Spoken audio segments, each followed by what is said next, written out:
Hey friends, the Ukrainian defender who was driving a quad near the front lost one of his 9 lives when a Russian drone with a PG-7 explosive warhead almost hit him in the head. Apparently, the lucky defender slowed down the quad just a bit to avoid a pothole in the road, which caused the attacker to miss his strike.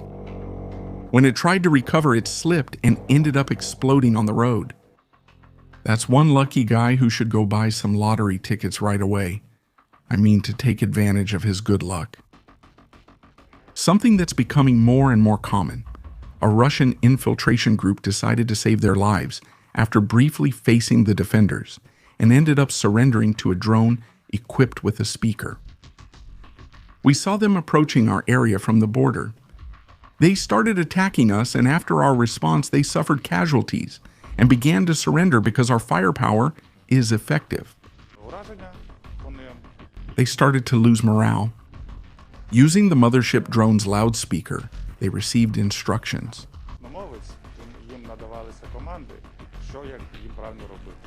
They laid down their weapons and stopped behaving aggressively. By following the instructions, they saved their lives and surrendered safely. First, 3 of them came calmly. The 4th then seemed unsure about surrendering. But then when he reached our guys, he dropped to the ground and crawled to the spot where he was supposed to go. He finally made his decision.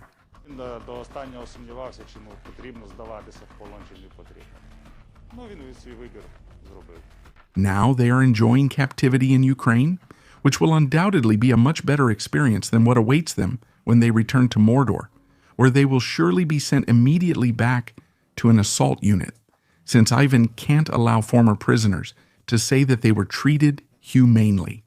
But look at all those happy faces returning to Mordor. This story could easily be the plot of a Hollywood action movie, but instead it's just another mission in Ukraine's war of independence.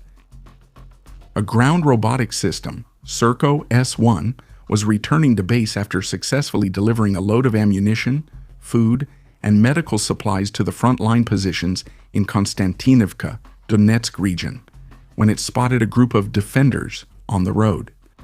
Using its built-in speakers, Serco asked them if they needed help, to which they replied that they were trying to evacuate a wounded comrade. The robot immediately offered its assistance, so they quickly loaded the patient onto the robot.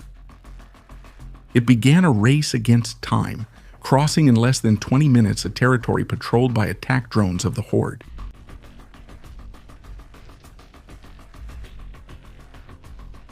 Until it reached a help station with the defender, where he was received by the medical team. The addition of speakers and microphones to all types of drones has really been a success, since it allows them to interact both with invaders and with other defenders. Honestly, I would also put speakers on the attack mosquitoes, so they can play the Valkyrie's charge during the last few meters.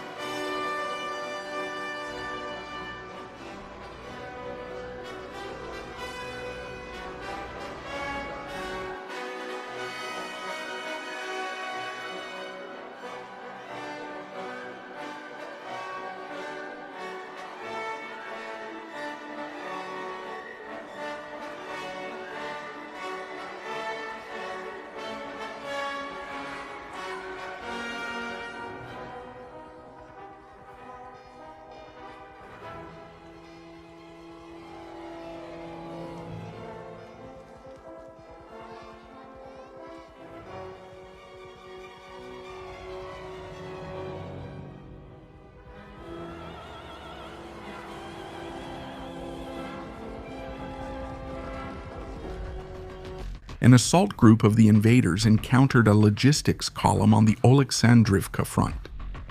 The idea was to transfer supplies to the cars and quads, which were going to set out on a raid. A reconnaissance drone observed the movement and requested another drone visit the gathering. After that, the orcs took shelter in a small grove, where they also moved their quads to hide them. But the defenders had already dispatched something stronger to handle the cheerful tourists. Well, not so cheerful now. As a result of the attack, 2 cars, 2 trucks, and 3 ATVs were demilitarized. But more importantly, 10 orcs ended their special military operation prematurely.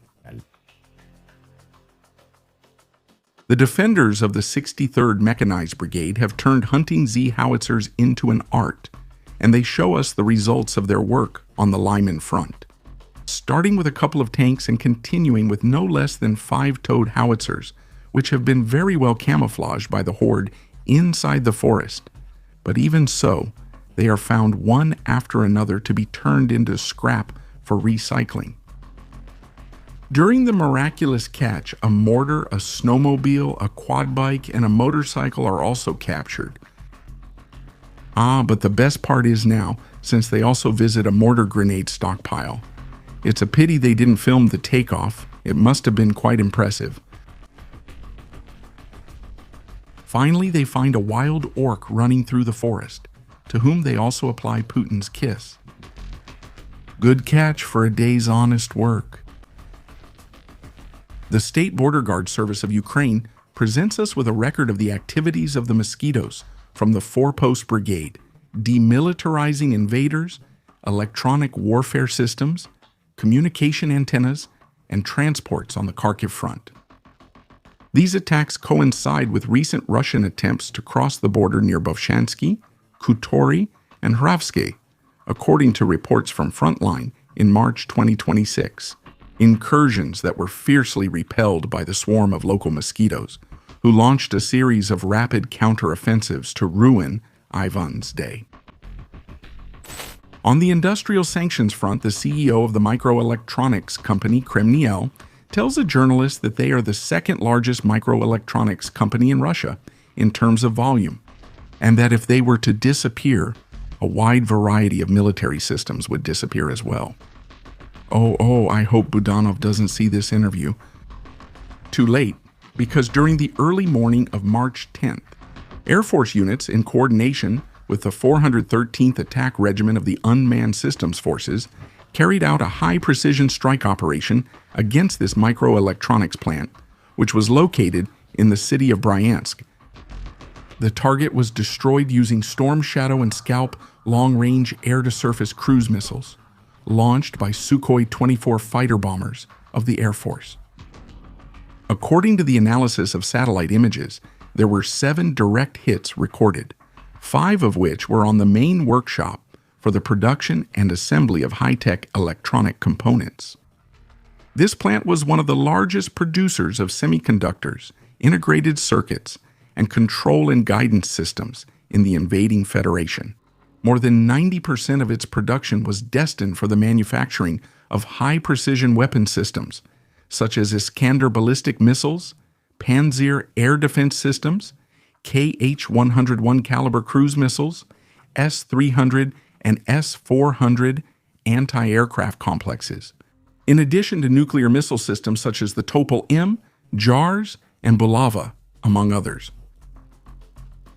The plant represents a critical link in the manufacturing chain of long-range smart weaponry, systematically used by Mordor to attack Ukrainian civil and energy infrastructure.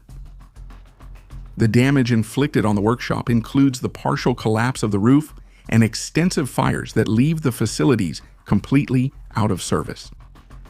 To restore production capacity, an almost complete reconstruction of the plant would be needed. One of the missiles launched at the plant had a message inscribed in honor of the hero of Ukraine, Colonel Oleksandr Dovhak, who recently died on a combat mission. During the mission, a long-range reconnaissance drone was used for the first time, flying over more than 100 kilometers inside enemy territory without being detected, providing real-time guidance to ensure only the minimum necessary of Ukraine's valuable cruise missiles were used for the mission. This integration represents a significant qualitative advance in the deep strike capabilities of Ukraine's defense forces. Thanks to France and the United Kingdom for this new batch of cruise missiles, which are already making an impact on the front lines of direct sanctions. If you want to see additional content about the war in Ukraine, I invite you to visit our 2 new channels where we present information about the war in a different format. Don't forget to check them out. Remember to like and subscribe to the channel.